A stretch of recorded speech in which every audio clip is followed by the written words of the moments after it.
All right, well, my name is Lauren Salenza. I'm so thrilled to be back here at this beautiful night at Unfinished and back in conversation with Grace Boyle. So how many of you have been walking around the festival observing the transformation of the installation Resource? Yes. Yay. Resource is the robot arm designed for human interaction that has been bending over a giant rock of mineral salt from a local mine here in Romania, sculpting it into a form that has been unfolding over the 3 days of this festival and has now finally revealed itself. Have you all seen the final? It's still unfinished, just like this festival, but it's starting to carve a shape. Has anyone seen that shape or know what that shape is when they walked by it today? Any guesses? Yeah? Yeah, please say. Here's the mic. Hi, but I know because I've talked to... anyway, when you will see, it's a baby.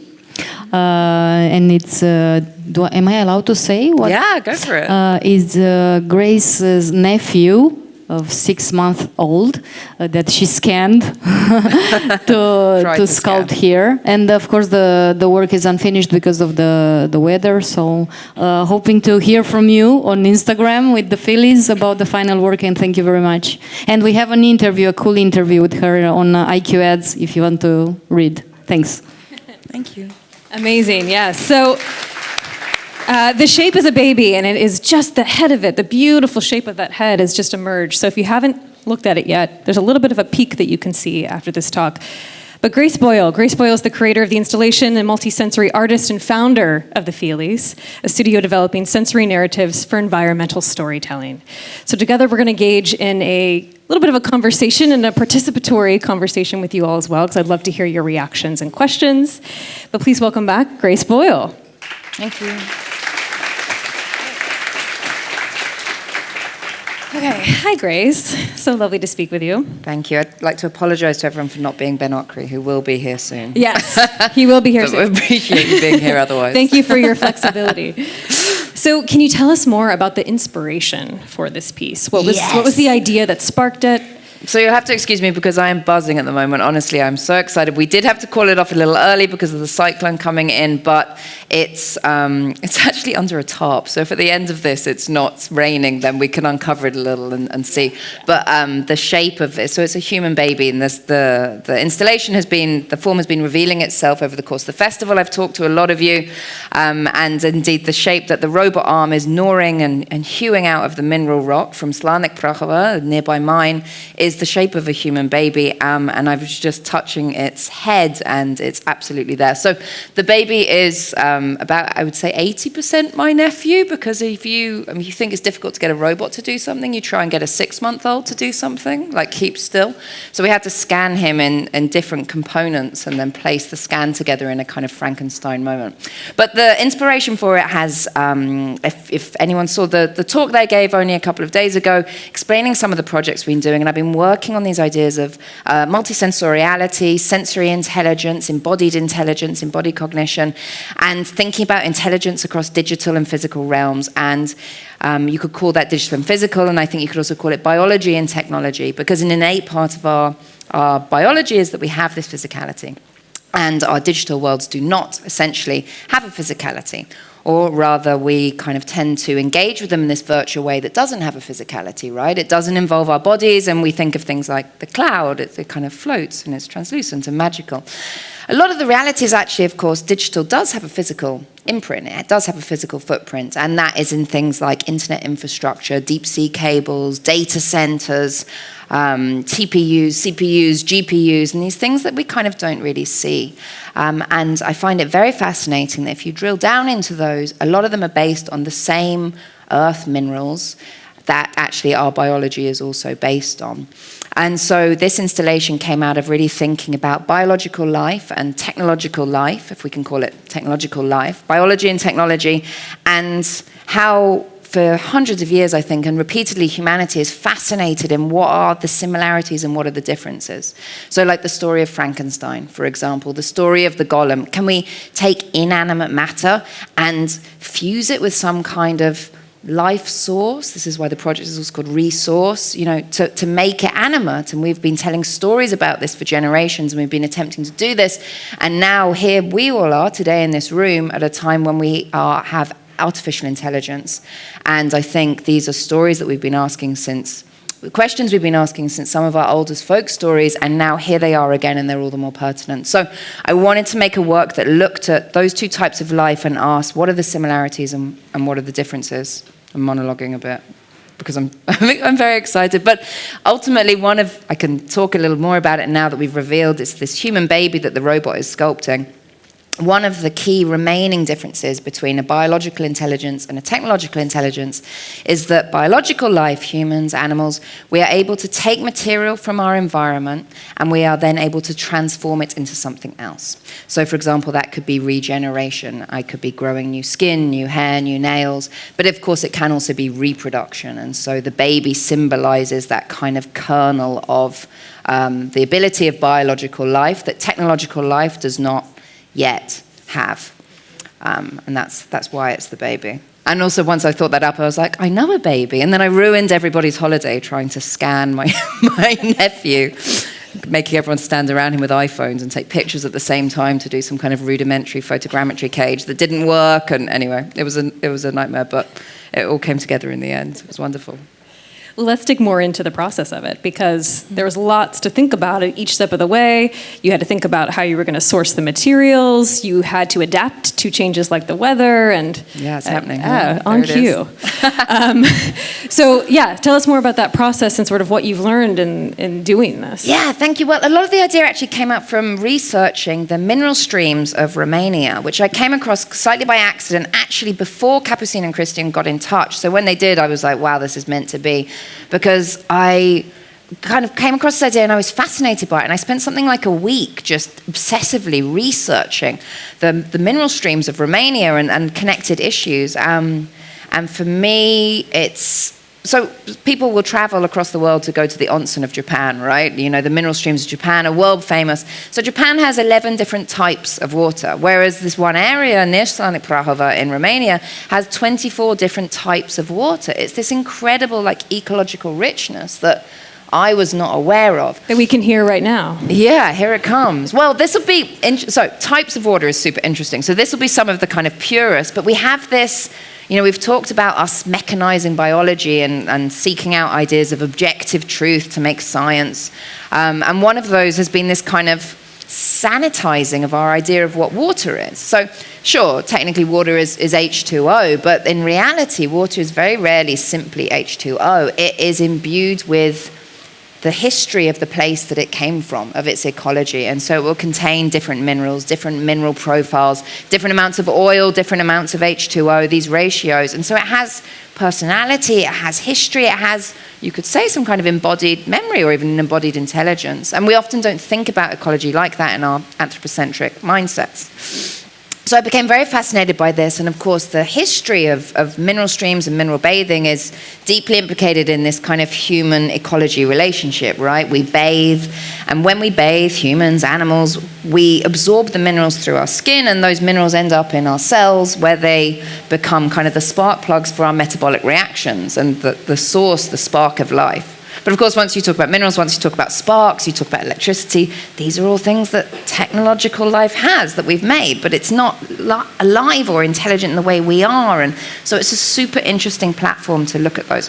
So for this reason, I thought we've got to bring something and to have it from somewhere local in Romania was a dream. I mean, I've also got to say the unfinished production team is one of the best I've ever worked with. Shout out to everybody, because they were... round of applause. It's extremely unlikely that this project would have come together, which we can talk more about. So Capucine, Christian, Patricia, they were able to bring us a half-ton rock of salt from Slanik Prahova. They also brought out samples of it about this big, and these two guys drove it over from Bucharest to London. And I was standing outside my house in London, and this huge yellow van comes up on the pavement, and these two guys get out and they hand me this lump of salt, which was the most exciting thing I've ever received. And he's not here right now, I don't think, because he's gone to have a sleep, is Guillaume Peruchet, who is the robotic fabrication expert on this project, and he's been incredible, and you'll have seen him constantly there, which we can talk more about. But so we've been testing on salt in this robotics lab that we have in London.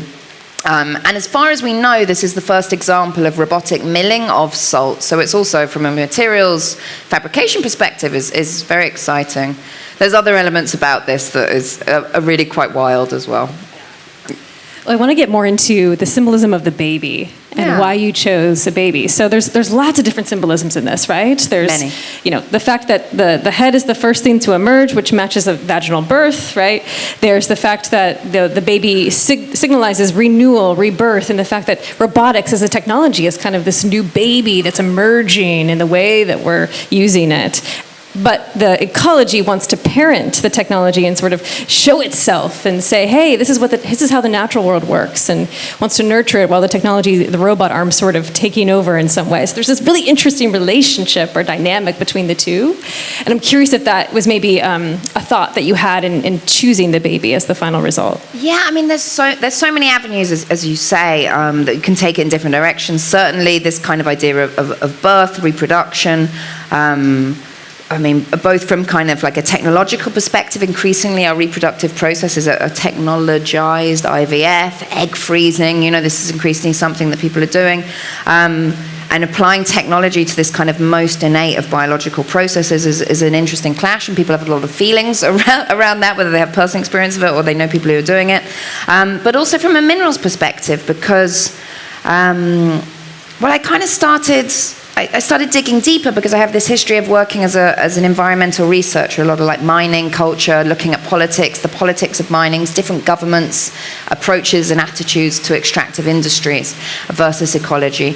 And of course, these minerals are now critical minerals. I'll just start by saying that, so there are really some overlaps in the specific elements that are needed for biological health and life, and also technological health and life. For example, lithium. Lithium is very important for human mental health. There are studies that find that in towns where there's more lithium in the drinking water, there are less suicide rates amongst humans in that town. Wow. My family on one side is from Ireland, and there's folk stories there of these particular streams where it was said to be kind of holy and people would come away feeling ecstatic. Many years later, there were scientific analyses of this water, and it contains a lot of lithium. So people were absorbing lithium through the skin, and it was indeed making them happier. Not to be reductive on spirituality or religion, but, I love biochemistry as the form of that. Magnesium is another one. But so we all use our phones, personal computing. A lot of these minerals are needed for that. We all use the internet. That isn't going anywhere. However, we do also need these minerals for ecological health now, because we use as much energy as we do. These minerals are key components of new energy technologies, of clean energy technologies, solar, winds. So they're kind of needed for ecological health through a technological framework. But of course, they're also needed for ecological health, as in we need them in the soil so that they can end up in, if we have more biodiverse soils, then our foods have a higher nutrient content, and we're able to have more nutrients, take more of them. Autoimmune diseases on the rise. I don't want to get into wearing a tin hat, but a lot of this, I think, is linked to many, many years of industrial farming, to a stripping of the soils from nutrients. And so it may be a little far ahead, it may be a little speculative, but I think it is also a reasonable question to ask is there a possible future tension between the resource demands of biological life and health, and ecological life and health, and technological life and health? And when we get very speculative, people talk about AGI, and we have these tropes in Western culture where we have the Terminator and the Boston Dynamics dog and like the evil technology, and will an AGI be malevolent and will it want to destroy us? There's definitely these questions in our culture. I think no, it won't, because why would it? Why would it care? However, if you get to a point where we've given these technological intelligences so much power that they're able to have more power than us, if it comes to a point of a resource clash, it's not really a question. If we both need the same resources and there's a limited amount, who's going to get them? So I've been also looking into different countries, approaches to how are they going to get these critical minerals. What are there? So there's mining, and so it's very, very interesting. Romania last year released a draft policy on non-energy minerals, critical minerals, and one of the sources that they're looking into tapping is the mineral streams. And then I started burying, and the UK is also doing that in an area called Cornwall. But I think that's fascinating because this flow, these waters that bring nutrients to people and life and the soils around, this is where we're also now looking for possible extraction for these minerals that we're using for everything we do. Banking, socializing, yeah. Can you all still hear us amid the rain? We can yell. Yes? All right. I love it. It's like a nice little reminder of the ecology around us. The baby is under a tarp, don't worry. The baby is safe. I mean, I think for me, the baby really symbolized the future. And the fact that whether we are parents or not, every choice that we make, every praxis that we do has an impact, not just on present day humanity, but the future of humanity. And I think when we're thinking about resources in the natural world, but also technological resources, this is what it comes down to, is not just the present day, but how we're making decisions for the future. And I'm really curious to learn about whether, you've been talking a lot about this relationship of biology and technology, and how has this process of creating this installation and watching it unfold, has that maybe changed your perspective anyway, or maybe added a new insight to the way that you've been thinking about that relationship? Yeah, I mean, it's a great question. So what I loved about this, and was also extraordinary for it to happen, is that we were able to do this milling as a kind of live performance. So it's praxis in action, right? And I've met a lot of you around this kind of beautiful circular stage, and it's kind of hypnotic. You end up staring at it a bit like we all used to gather around fires and stare at a fire, and it shouldn't be hypnotic like that because it's a machine and fires are random, but there is something about it. But the process of that, I've talked to a lot of people, and there's a general assumption from the way that we think about robots that this is automated. That people are even like, do you know what it's going to be? And I have been talking about artificial intelligence, so sure, that is generative. But we've controlled every single millimeter aspect of this, and a lot of that is Guillaume sitting in front.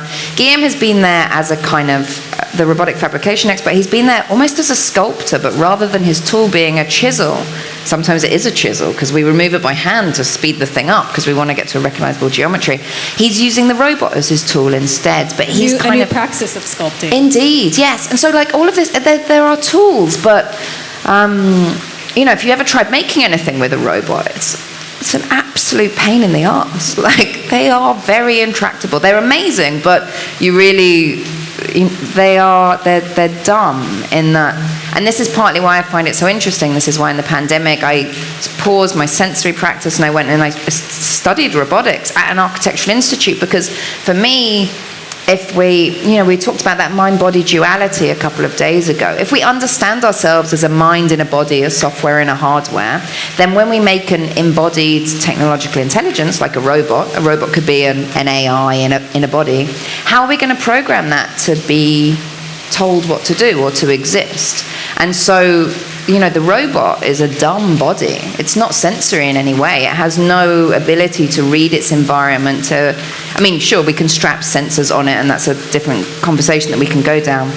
But it doesn't even know where the tool tip is. It has to be calibrated at the beginning, and it certainly doesn't know where the rock is. So a lot of what we're doing there is this, reason that robotics is fascinating, is this dance between digital and physical.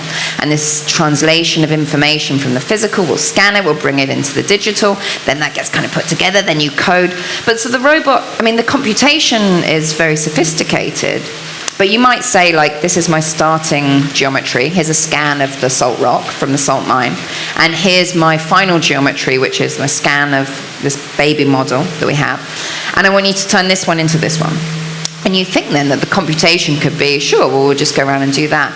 It absolutely doesn't happen like that. You have to do it in stages. And regularly, the robot arm, which is called a 6-axis robot arm, because it's roughly modeled on the joints that we have in our arm, it tries to go somewhere and it's physically jammed itself, but it's not even really clever enough to to know that instead I'll go do this. So then Guillaume has to go in manually to each error and say, well, don't hold your wrist like that, hold it like that, and then you're going to be able to reach the bit of the baby. And it doesn't think about whether its elbow will knock the head off while it's trying to reach the far side, and all of these kind of things. So it's really interesting to work with artificial intelligence. It's really interesting to work with robotics because it raises so many of these questions of like, well, what is intelligence, and what are the differences, and what are the similarities? And so that's what I really loved about this installation. And so we had the robot, obviously technological life, but on a black cube. You know, a cube is this very inorganic shape and color that you don't find in nature, versus this kind of white, organic, hewn, biological life representing mineral rock. And I love the pattern that the mineral salt has created. Did you see that? Onto the robot. It was so cool. It's like the mineral salt saying, I'm here, I'm in conversation with you. There's like an aliveness between the two. You know, they say practice is a dance between theory and practice, which is a quote that I love, but this was very much this dance between the biological life and the technological life. So the technological life, the robot, it bends over the rock and it mills it eats it away to make it, to force it into a shape of its choosing. But in return, the dust that comes off the salt rock at that time flies in the air, and it landed on the black cube of the robot, which is made of acrylic. We went for a very inorganic material.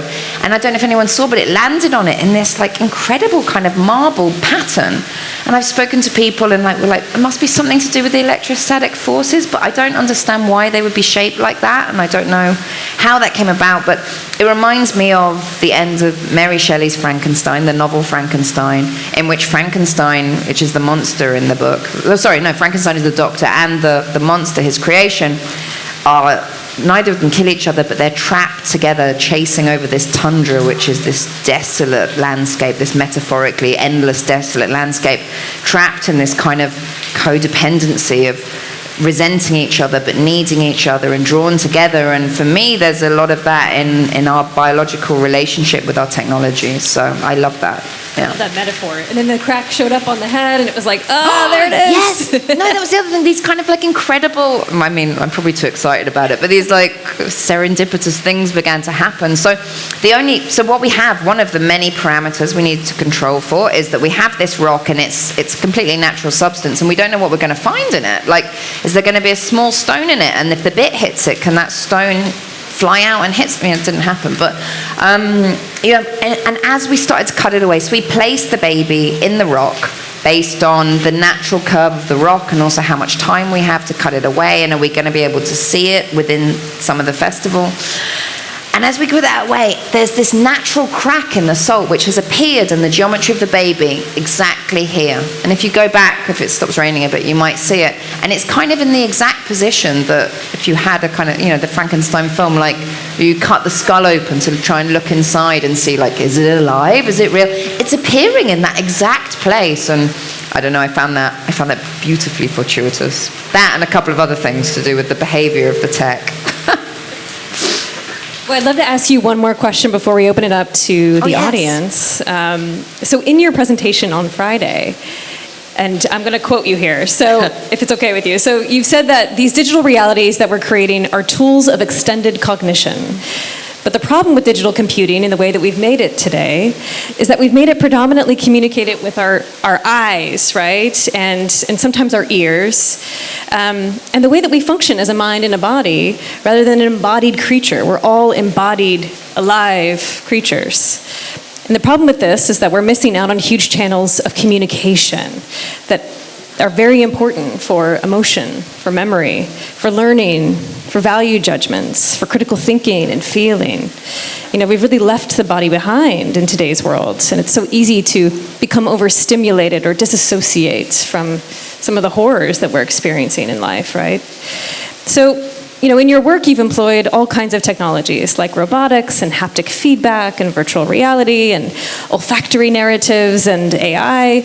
And so, when you think about maybe the next 10 years, what do you hope for the evolution of biology and technology? When you imagine a future where emerging technology is helping us, to connect multisensory experiences, and not just as eyes glued to a screen, but experiencing it as full, embodied, human beings. What is it that you see? Oh my God, what a wonderful question. I'm not entirely sure I'm qualified to answer it. I certainly come across a lot of questions. I mean, I'm obviously absolutely not anti-technology, and this work is neither anti nor pro. It's that I think we're at a fascinating, fertile time of where it is crucial that we ask these questions exactly as you're asking there. In fact, I'm probably going to cheat a bit, but I'd love to know what everyone here thinks. But certainly, I mean, there's things with artificial intelligence that I'm super excited about, for example, deciphering animal communication so we can understand. There's things that I'm a lot less excited about. I think, you know, we really don't behave to the best of our abilities on social media, for example. You know, or the anonymity of the internet, we can just behave horrifically to one another.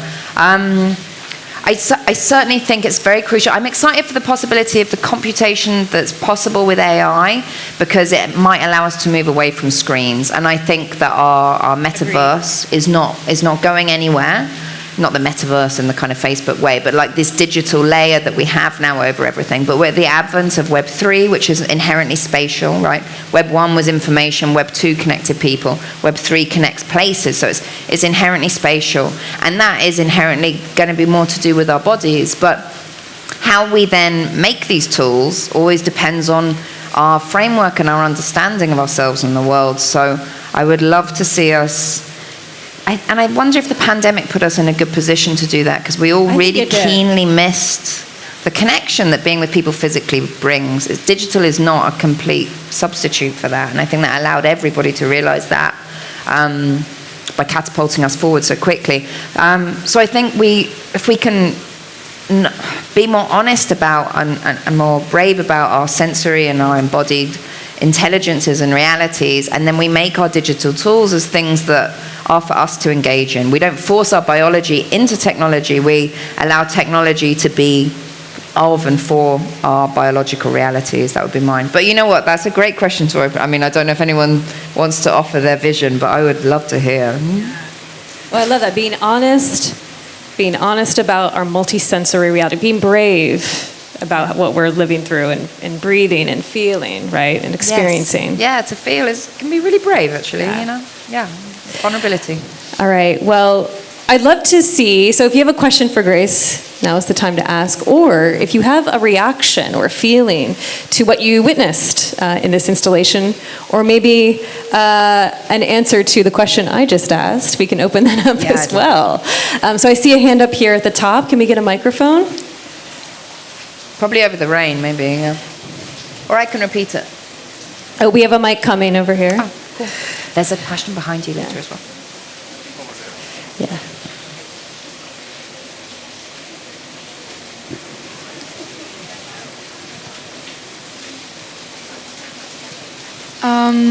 Did you have trouble deciding, like nailing the idea of what you wanted to sculpt? Because I always have trouble with big stuff, like big projects, deciding what it's gonna be. So did you have trouble with this? Yeah, thank you for that question. Yes, I mean, I knew I wanted it to be about biology and technology, and I love robotic milling. I just think it's actually a relatively standard industrial process, not with this type of robot. It's quite wild to do it with this type of robot, because this is a robot designed for human interaction. But because the salt was soft, we could do that. And so I was like, and I knew I wanted to be the salt, and with the unfinished team, they were able to, the robot was actually very generously loaned to us by a Romanian robotics company, and the salt came from Stalnik Prahova, facilitated by the production team. And so I was like, well, what should it sculpt?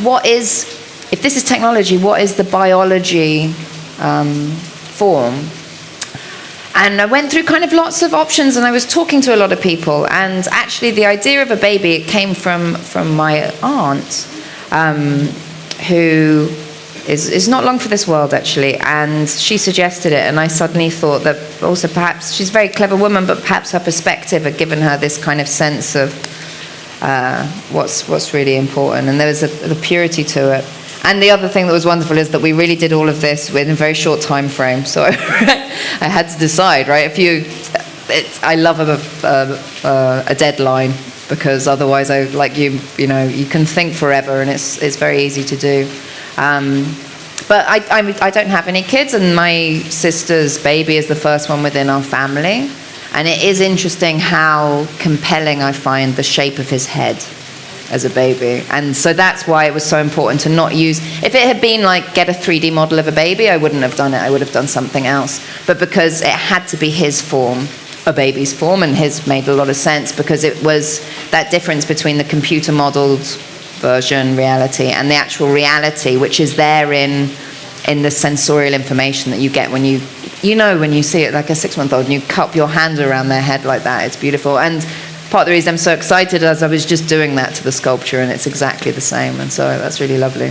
So yeah, I guess there was something innately compelling in me, about it. Thank you. Thanks. Other questions? Hi. Let's have this gentleman over here. Hi.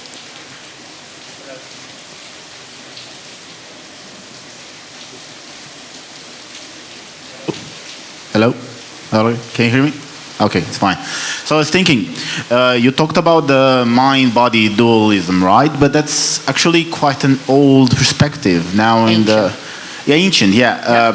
In the field of philosophy of mind and cognitive science, there is quite a movement a reductionist movement to understand the mind and the brain as a computational machine, and that's it, a biological computational machine. And I was thinking of taking a perspective that, do you think the working with robotics and AI maybe will have some kind of breakthrough and go towards a more dualistic perspective again?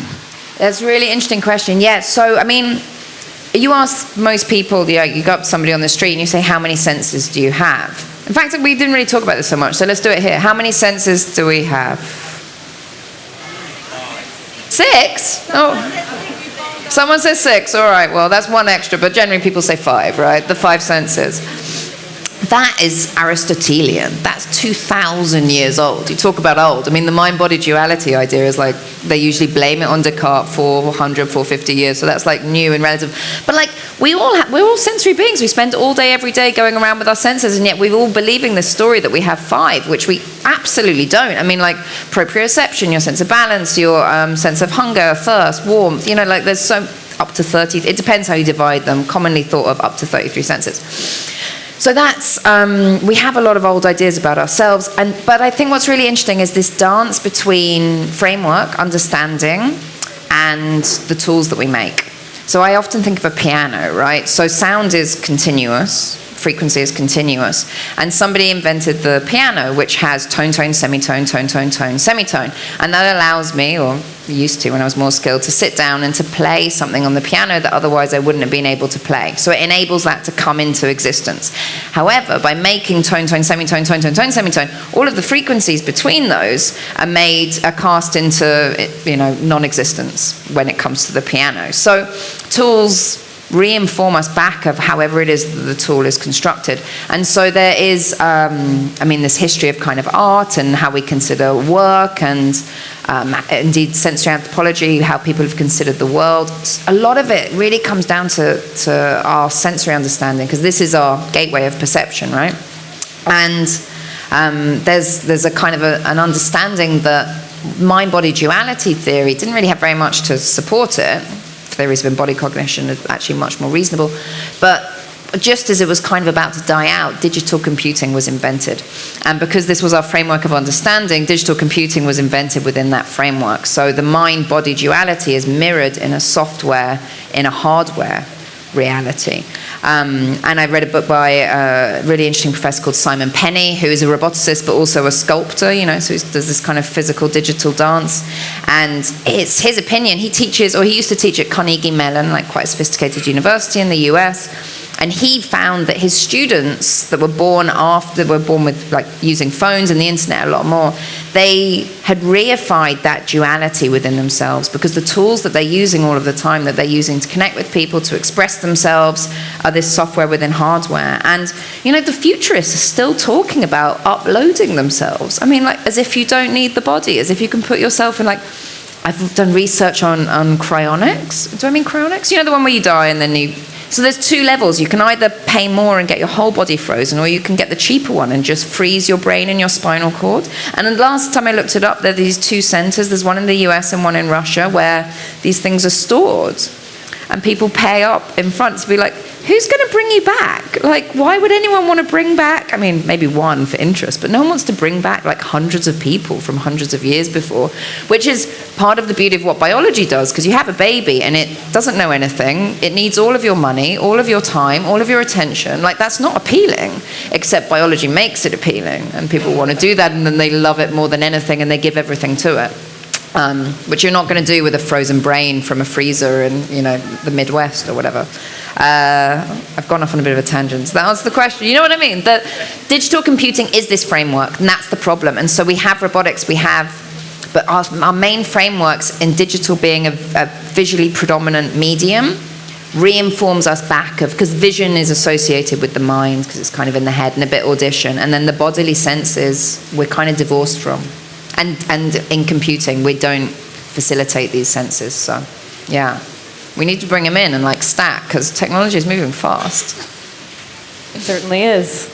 Well, thank you so much, Grace, for being here at Unfinished, for the installation. What a phenomenal I'd like to thank piece of everyone work. so much, and the Unfinished team. Yeah. They've just really been Truly extraordinary. phenomenal. And Guillaume, who is probably asleep, has been wonderful. And we're here all night, so please come and chat to us now. Please we're come not chat. on Yes. the robot. If you have more questions, you can chat with Grace. Thank you so much for being here. Thank you so much, Lauren. Appreciate it.